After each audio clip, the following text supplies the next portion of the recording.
राधा कृष्ण पादान सहगण ललिता श्री विशाखान्वितां।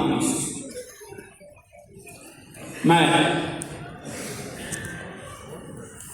जगतगुरु भक्ति सिद्धांत सरस्वती गोस्वामी प्रभुपाद के 150वें साल वर्षपूर्ति आविर्भाव स्मृति महोत्सव में हमें मुख्य अतिथि के रूप में भारतवर्ष के महामहिम श्री जगदीप धनखड़ जी, वाइस प्रेसिडेंट ऑफ इंडिया, मैं उनको प्राप्त होकर मैं दिल से उनके प्रति आभार व्यक्त करता हूँ।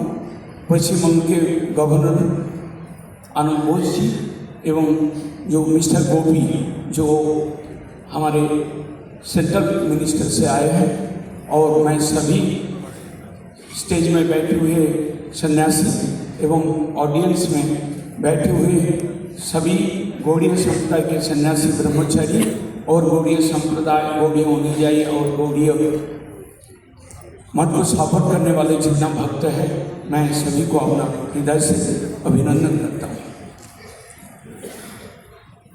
यदि प्रभुपाद का परिचय दिया जाए तो भारतवर्ष एक आध्यात्मिक देश है, मुनि ऋषियों का देश है, और यहाँ भिन्न भिन्न भाषा, जात पात और बहु प्रकार के उपशाखा शाखा उपशाखा युक्त धर्मीय एक स्थान है। और भगवत इच्छा से इस भारत भूमि पर कोई ना कोई महापुरुष आए हैं, आते रहते हैं, और भक्ति सिद्धांत सरस्वती प्रभुपाद उन्हीं में से एक है जो कृष्ण भक्ति प्रचार करने के लिए संसार में आविर्भूत हुए।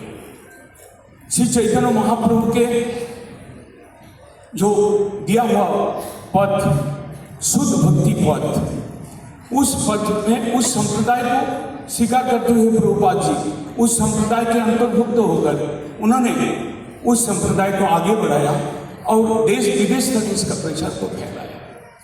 हम जानते हैं कि इस भारतवर्ष में आए बुद्धदेव जो अहिंसा धर्म का प्रचार किया, उनका अहिंसावाद, शंकराचार्य जी का अद्वैतवाद और जो रामानुजाचार्य, मध्वाचार्य आदि 4 वैष्णव संप्रदाय आचार्य के द्वारा प्रतिष्ठित जो भक्तिवाद, चैतन्य महाप्रभु सभी का निचोड़ करके वो उन्होंने प्रेमवाद ले आया, शुद्ध भक्तिवाद ले आया, और इस जगत को फैलाने के लिए उन्होंने संकल्प किया। उन्होंने, ये उनका वाणी है, पृथ्वी पर्यंत जो नगरादि ग्राम सर्वत्र संचार होइबे मोर नाम।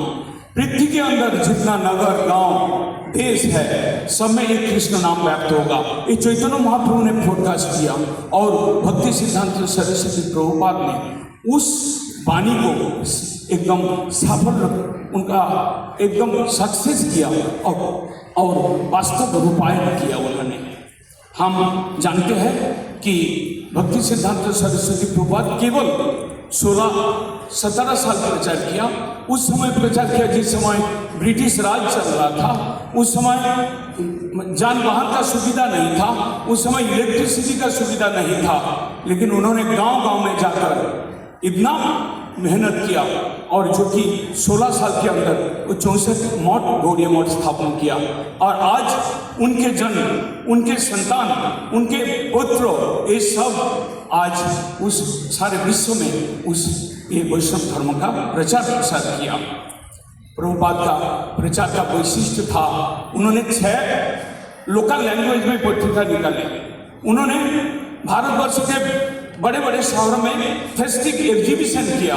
उन्होंने दैनिक नदी का प्रकाश के नाम से दैनिक एक न्यूज पेपर निकाले मायापुर से, और उन्होंने स्थान स्थान पर वैष्णव पाठशाला और परमार्थ शिक्षा के लिए परमार्थ स्कूल बनाया, और जिसके चलते आज हम देख सकते हैं कि वैष्णव धर्म कितना समृद्ध हो चुका है भारतवर्ष के अंदर।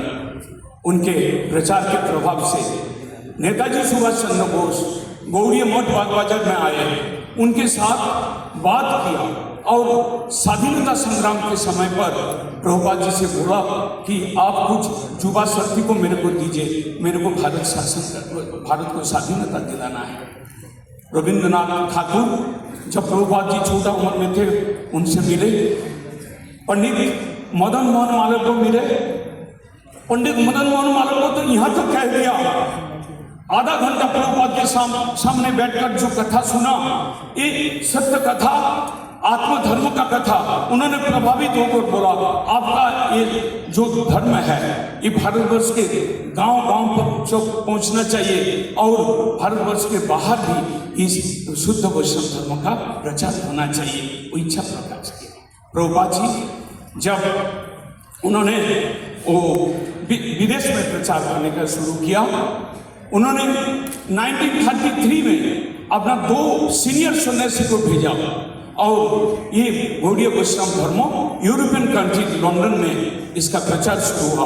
उसके बाद जापान में हुआ, धीरे धीरे बैक टू हुआ, रेंगुन में उन्होंने प्रचार किया। आज जो बांग्लादेश है वहाँ पर भी इस वैष्णव धर्म का बहुत सारे प्रचार है। और प्रभुपाद जी का एक दान है कि वो युवा शक्ति और नारी बंधन शक्ति जो आज कहा जाता है, नारी शक्ति को प्रोत्साहित किया। उन्होंने उस समय तकरीबन 50 युवा को एक्टर किया, ट्रेन किया और बोला कि कृष्ण नाम घर घर तक पहुंचाओ।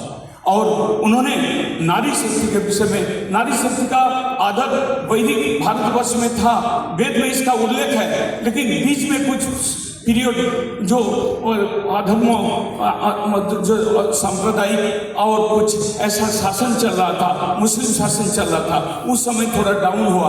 लेकिन प्रभुपाद जब आए, नारी शक्ति का इतना प्रोत्साहित किया। उन्होंने सबको बोला कि गृह भक्त तुम मठ में आओ।